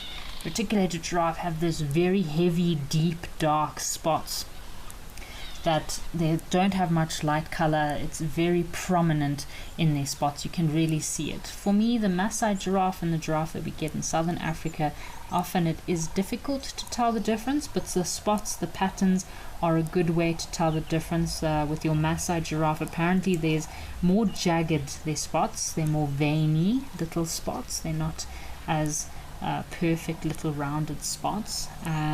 Your geography, obviously the regions that these giraffe occur in is different. As I mentioned earlier about body size, but I was chatting to David and even Dominic, and again I think the size difference is very minuscule to use that as a different, like an identifying feature. But of course the genetics, so that's the most difference in these different giraffe subspecies, is more the genetics. So studies have shown that these giraffe within different subspecies have very slight genetic differences, and that is enough to be considered a separate species. So I hope that answers your question there, and these genetic differences will be due to evolutionary differences. And that's how you'd get the breakup of different subspecies of giraffe, which I think they finally decided on 4, but it would not surprise me. I mean, at some stage there was almost 7 different subspecies considered, and now I think they've narrowed it down to 4 different subspecies. So Maggie is asking, do giraffe mate for life? And no, Maggie, giraffe are not monogamous species. They do not mate for life. They form very loose family groups. Oh, looks like some doves fighting with each other on the ground here. So they do not mate for life. Even the females, they'll interchange the groups that they're in. They don't always stay in their prenatal group. Males also move around a lot, so the chances of a female having the same mate throughout her life, or even mating with the same mate even twice, is very, very rare. Ooh, got some, it looks like speckled pigeons, or African rock pigeons. I think the new name is speckled pigeons here. My goodness, have a look. Very prominent red color, barring on the wings.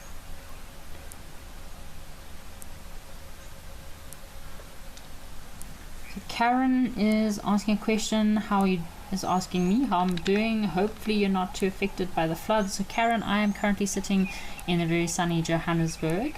The rains have not quite reached this area so much, but yeah, my thoughts and prayers definitely do go out to everyone in the Kruger, Limpopo area, where the floods have definitely hit and affected a lot of people, wildlife. The Kruger National Park has experienced a lot of fences being broken, bridges, roads destroyed.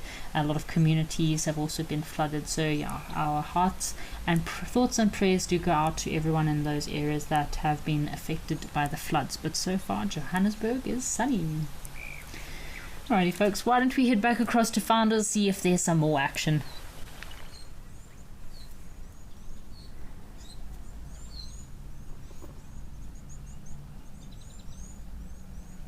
Oh, looks like our rhinos have decided to come into frame here. What are they up to? Seems like, oh, we've got an oxpeck on the back here, and they're just having a super chilled afternoon. So rhinos don't necessarily graze or spend as much time feeding as black rhinos, for example. So white rhinos will probably spend, I'd say, majority of their day napping and resting, and a few hours of their day actually grazing, whereas black rhino, because their food is so widely scattered and their browsing takes a lot more time, black rhino do spend a lot more time in their day being active. So Jane is asking a question: how are animals categorized as solitary or social? Seems they would be social, considered females stay with their young. So Jane, I think the correct terminology for giraffe is nomadic. They're nomadic individuals. They do occur in groups, but it's not solid groups that they'll spend their whole life in. Yes, you'll often find female with young, but when the males are older enough, around about 2 years to 2.5 years, the males will then be kicked out of the group. But the females don't form fixed family bonds as in with elephants. So elephants, you'll always find the different generations within a group. So females with their young and daughters, and they'll always be in the same group. Lady Macbeth says Angolan giraffe is the smallest. Lady Macbeth, again, I'm not too sure when it comes to giraffe. It seems like the size difference between the different subspecies, not a big categorizing, it's not a very prominent feature to categorize these giraffe. But yes, if you were to consider one of the giraffe as being the smallest, apparently the Angolan giraffe can be considered one of the smallest subspecies, with a height of about 4.5 to 5 meters, or in feet it's about 14.8 to 17 feet for adults. But again, it is very slightly smaller than your Maasai and your reticulated giraffe, and in most cases, the same with black and white rhino. If you see them at a distance or you don't see them next to each other, it's actually quite difficult to tell the difference between the two of them. I saw my first hybrid, by the way, folks. Hybrid black and white rhino. So it is the calf, the mother is a white rhino, the father is a black rhino, and the calf looks like a black rhino. But you can see the difference because it's clearly a very small black rhino that is hanging out with the white rhino. So I've never heard of that before. At Interbenny Private Game Reserve in the Waterberg, there is a hybrid white-black rhino or black-white rhino. I don't know what they call it, but yeah, very unusual to see that. It was definitely a mammal lifer for me. I've never seen something like that before, but apparently black and white rhino can hybridize.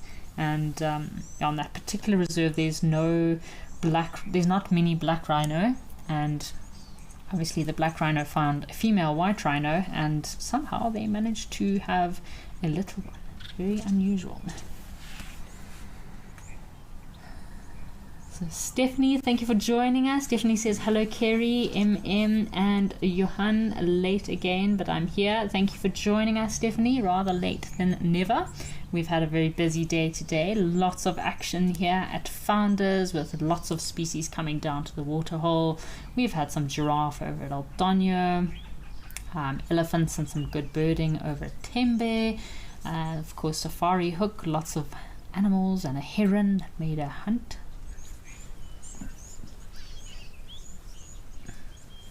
Alright folks, let's head across to Tau and see what's happening over in Madikwe.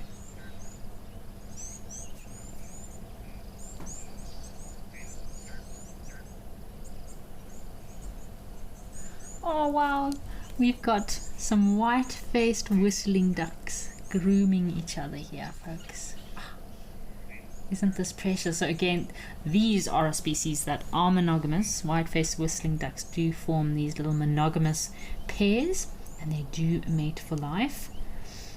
Normally they'll also occur in flocks, quite large flocks, as opposed to our shelled ducks that mostly occur in just pairs, or maybe you'll find 2 pairs together. But white-faced whistling ducks are one of my most favorite sound to hear on the Zambezi River, is the white-faced whistling ducks flying past in huge groups, making this very special little sound. Oh, and an African spoonbill.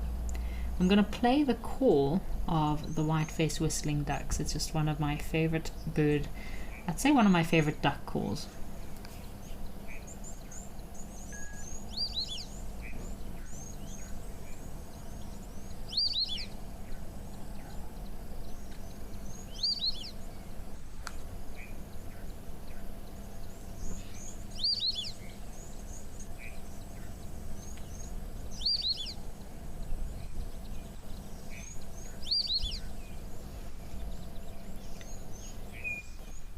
hope you could hear that. That is a call of a white-faced whistling duck. Very, very special. The African spoonbill, you can see he's busy filter feeding right now. Another duck that I think a lot of people do get very confused with, and I've done it myself as well, is the fulvous whistling duck. Very similar to the white-faced whistling duck, and they often occur in the same area, but might be confused for a fulvous whistling duck. Very special to watch these ducks. We all spend a lot of time grooming each other. A good way to bond. So Stephanie says, what, did you take pictures? I guess that Stephanie was talking about our heron that killed a fish. It was very quick, Stephanie, so it was a bit difficult to get photos, but yeah, it was a bit quick. I'm sure once this episode has been posted. Oh, the hybrid rhino. So Stephanie was asking about the hybrid rhino. So no, Stephanie, unfortunately I was on a horseback safari at the time, and one of the guests got stung by a wasp. So while this was all happening, I was looking through first aid kits for something to give this guest of ours that got stung by a wasp, and they mentioned, oh, there's a hybrid black-white rhino, and I was like, what? They were all very casual about it, but no, unfortunately I did not get pictures. It was a little bit far away, but I will be going to that particular reserve on safari again this year, so I will try my best to get some pictures of the white-black rhino, because my question is the lip square or is it round? Because the body looks like a black rhino, but apparently its lip looks slightly square. So isn't that crazy that you get these hybrid species? Crazy. Ellie PR says white-faced whistling ducks, lovely. Alright folks, we've got some more giraffe waiting for us over at Safari Hook.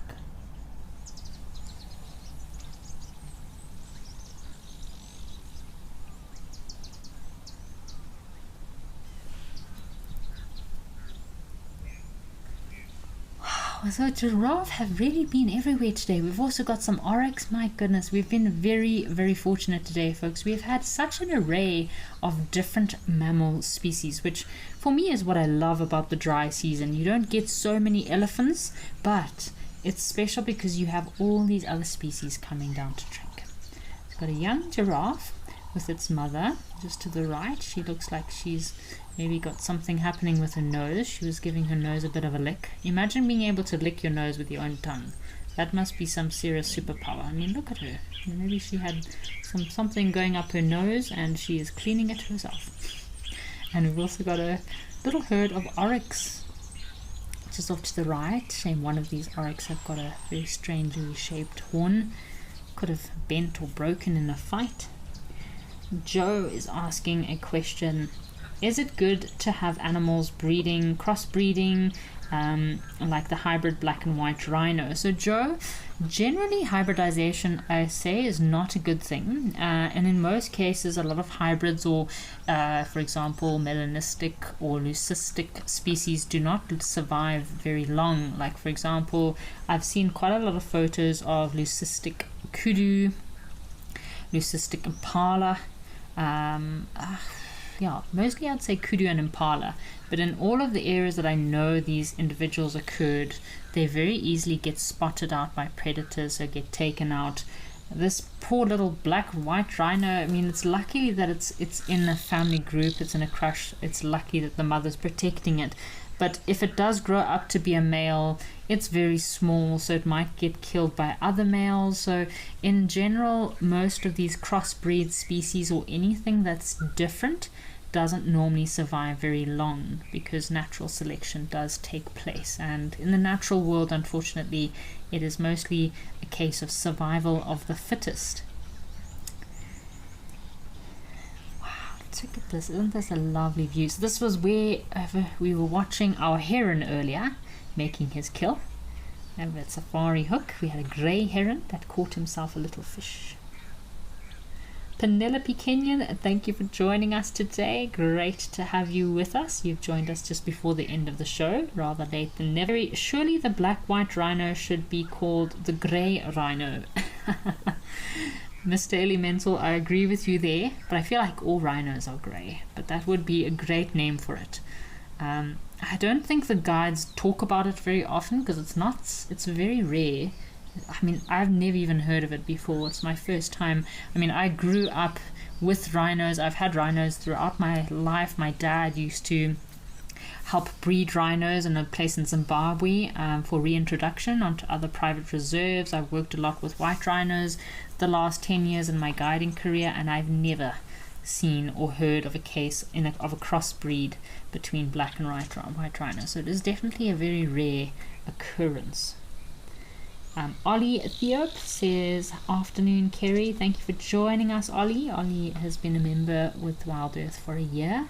I hope that you have enjoyed all your wildlife experiences with us, Ollie, in the time that you have been a subscriber. Looks like we've got a zebra fight breaking out. Male zebra can be quite aggressive creatures. The oryx are just calmly standing by, watching. Ooh, folks, we've got some large creatures arriving at Aldonio, so let's head over there and see what's happening at Aldonio.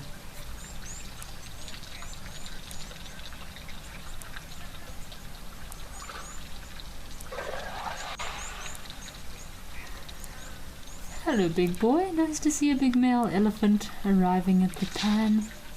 We've still got some giraffe off in the distance. We've got some doves that have come down to the waterhole as well. Oh, hello, big boy. This guy looks like he could tell quite a few stories.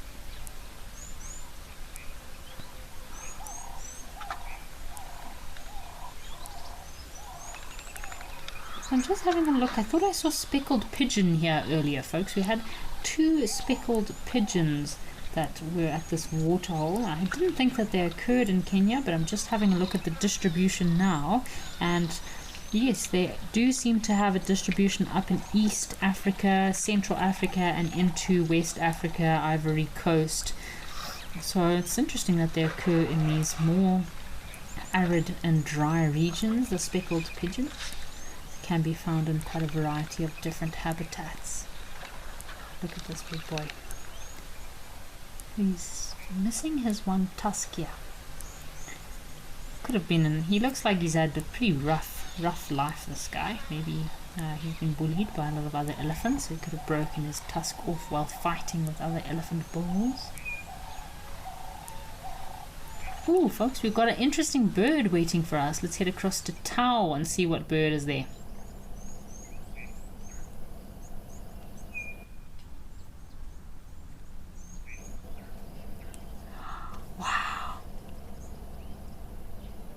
So you have a look out to the right here, folks. We've got a knob-billed duck. It's not often we see these knob-billed ducks. We're always very excited when we do see them. Again, another monogamous bird, so they do mate for life as well. We've got our Egyptian geese. He looks like he's feeding on the grass here. Ooh.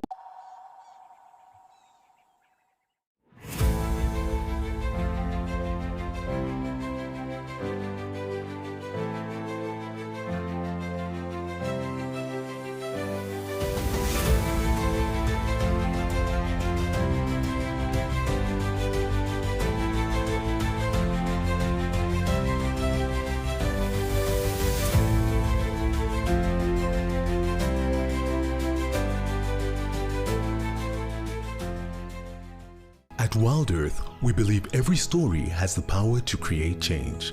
That's why we've launched the Wild Earth Impact Foundation, a non-profit dedicated to conservation and social impact. By showcasing conservation stories, we can change lives, protect nature, and empower communities. We have partnered with Empowers Africa to accept tax-deductible donations from US donors. Your donation will help fund critical programs that support our mission. Join us and be part of the change.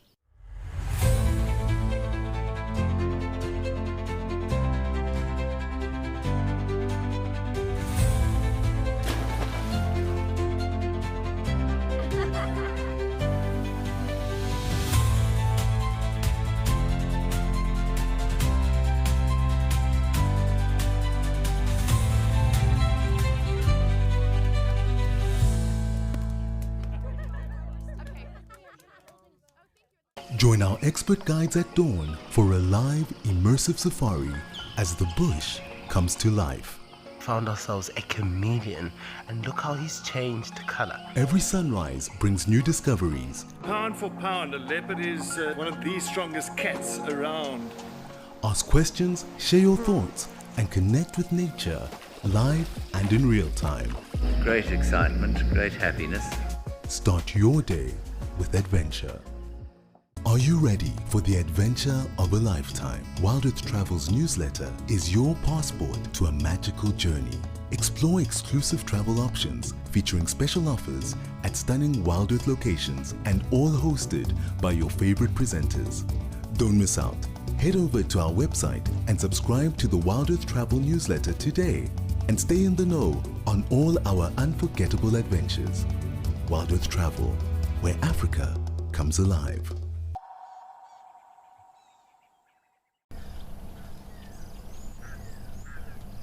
It's Egyptian goose, juvenile Egyptian goose as well. It's just kind of having a very calm morning.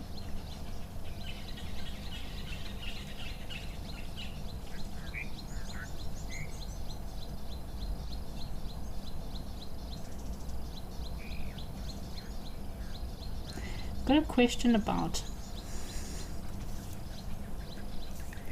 Alright, we'd hate to leave our knob-billed duck, folks, but let's head back across to our elephant before he leaves in Aldonio.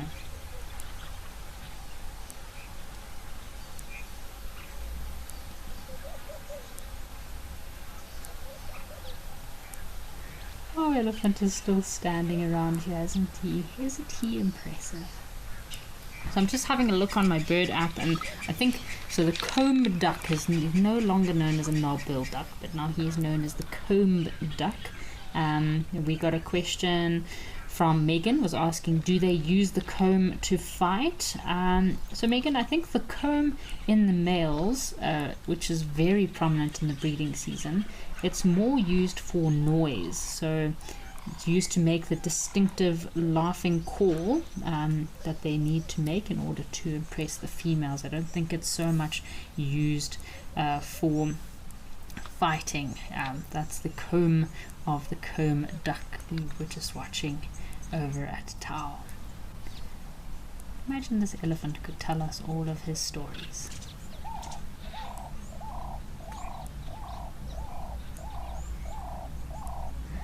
Mr. Hui has said that was not Lobolo elephant, but different bull.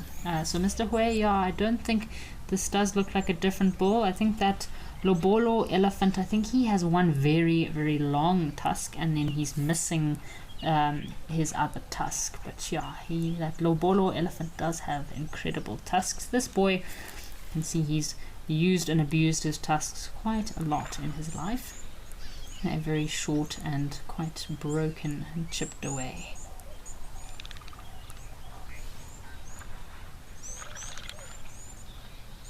Look at all the wrinkles on his face. Elephants have such thick skin, especially on certain parts of their body, and that's in order for them to be able to protect themselves, especially on their rump. Very thick skin.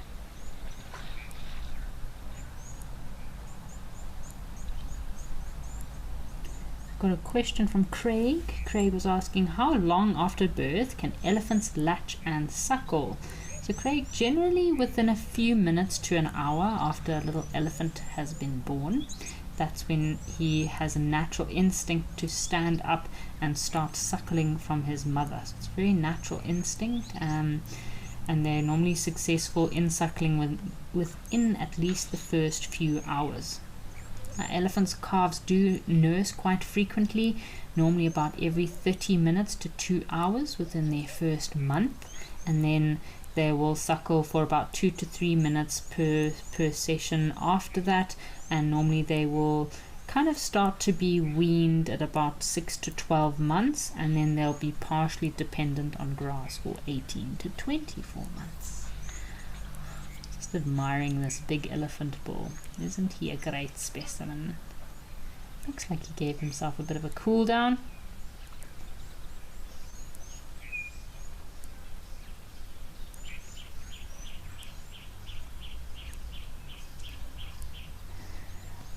Alright folks, why don't we head back to our knob-billed duck or comb duck at Tau and admire a very beautiful bird.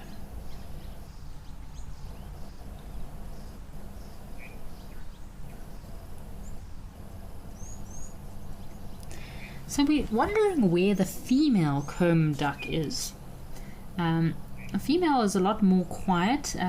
She's not as vocal as the male, a bit more brownish in her plumage, and she's lacking that comb or knob on the front of her bill. So both of these birds do have quite a broad wingspan and long necks. They have quite a varied distribution or habitat. As long as there's lakes, rivers, waters, marshes or swamps, they can occur in all these wet and aquatic areas. I find definitely during the rainy season you see a lot more of them in different habitats, as opposed to the dry season they'll be restricted to more dry regions. He's giving himself a good clean. So they are omnivores, these birds. They mostly will feed, like Egyptian geese, mostly feed on aquatic plants. As we saw earlier, he was feeding on some seeds, maybe even insects or small invertebrates on the water. And they're a little bit more gregarious in their social structure as opposed to your white-faced whistling duck. So very similar, the comb-billed duck and the shelled duck are a bit more gregarious, and they'll just stay in their breeding pairs. Maybe you'll see 4 of them together, but I don't think I've ever seen more than 4 together in one little group. He looks very comfortable there. I would say this male does look like he is in full breeding plumage, also his comb is very prominent. It's probably the breeding season. Normally the female comb duck will lay about 7 to 12 eggs, and incubation period is normally about 30 days. Oh, looks like he's seen something. Look at his spickledy, spotty neck and head as well. Lenny says, is it true that a group of ants can kill an elephant? Lenny, there are some very nasty ants out there, like some of the safari ants, some of the driver ants. Oof. But I think it would be quite difficult for ants to take down an elephant. I definitely would put my money on an elephant, but that doesn't say that there aren't some nasty ants there that can cause... I know in the Congo there's some ants that can literally cause anaphylactic shock if you get bitten by more than 3 or 4 of them. So there's very nasty ants out there, but I don't think there are some ants that can actually kill elephants. But yeah, those are the 2 things to be most wary of when walking in the jungles of West Africa, is ants and elephants, your 2 worst nightmare. Lady Macbeth says knob-billed ducks are intra-African migrants. So Lady Macbeth, knob-billed ducks, I'd say I wouldn't say there are intra-African migrants, but they mostly occur within sub-Saharan Africa. You do get them in parts of Madagascar, southern Asia, as well as Southeast Asia, but they're mostly a nomadic intra-African migrant, I would say. So Angela says that this knob-billed duck is having a good preen. Yes, Angela. I think he is now going to have a nap after cleaning himself. Craig says, thank you for a great show, Kerry. Learned so much. Thank you for joining us, Craig. Last few comments coming through. Kaz says, thanks, Kerry. Love the show. Awesome to be watching. Thank you for your comments, Kaz. Mr. Elemental says, thanks, Kerry and the Wild Earth crew for an enjoyable live at the waterhole. And of course, Melanistic Marble has also sent through a comment. Thank you, Kerry and Wild Earth. Bye for now, everyone. Thank you, Melanistic Marble, and everybody else for joining us today. It has been a great show. We have had some really awesome sightings across our different locations. So always rather entertaining and great to be able to share this wildlife with you from the comfort of our homes. So folks, I hope you enjoy the rest of your Thursday. For me and the rest of the Wild Earth team, have a fabulous day, folks, and see you next time.